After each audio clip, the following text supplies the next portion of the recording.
Welcome. Tell us about yourself. Thank you. My name is Holmquist. I am the lead gameplay programmer on Massive Entertainment, a Ubisoft studio. I'm from Lund. I studied civil engineering in computer science. And then I worked a little bit in the mobile phone industry as a consultant, working with mostly Toshiba and Microsoft. And after that, I went on to the gaming industry, and I've never really looked back. What does a lead gameplay programmer do? A lot. I try to keep my team going in a certain direction. I try to make sure nobody's blocked. I try to coordinate with all the other teams, so talk with artists, talk with the designers, make sure everybody's working on the same thing. I plan, and then sometimes when I'm lucky, I also get to program a bit. How many programmers do you lead? We're 8 gameplay programmers on my team, soon 9, growing all the time. Besides programmers, do you interact a lot with other disciplines?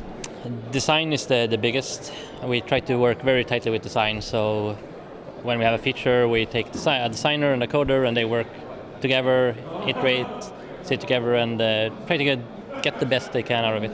But also a lot with other disciplines, a lot with art, a lot with online, tech programmers, tools programmers, sound. I think the gameplay programmers are probably the guys interacting with the most other disciplines. What project have you worked on so far? I worked on World in Conflict, which was released 2007. I did a little bit for the expansion, but not very much. After that, I was on the concept team, so we did a lot of prototypes for different games we wanted to make.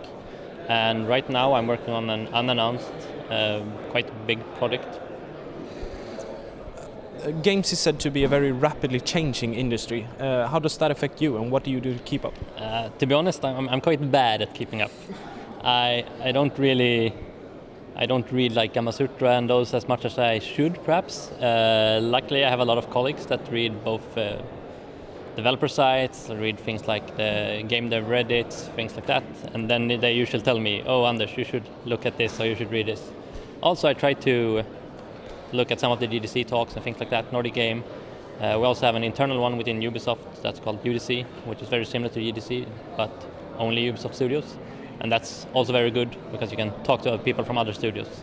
So I should probably be better, but people tell me when I need to read stuff normally.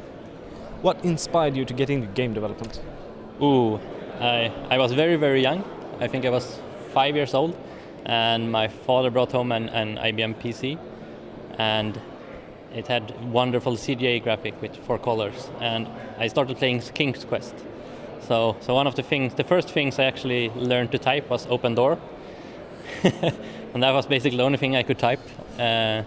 But I got really hooked, and after that I started playing more like text games. There was like Planetfall, Hitchhiker's Guide from the Galaxy, Zork, and I really loved those games. So I figured I want to do something similar myself.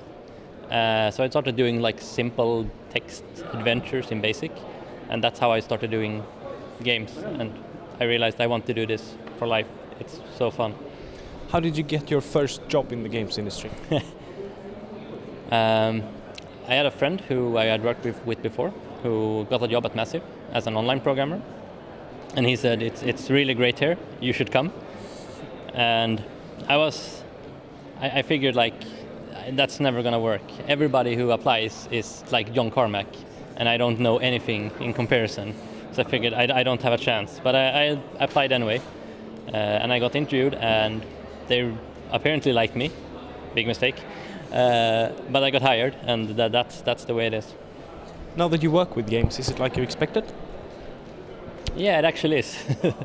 I think my biggest misconception was that I thought everybody were like gods at what I did, and that I didn't know anything, and that's not the case always.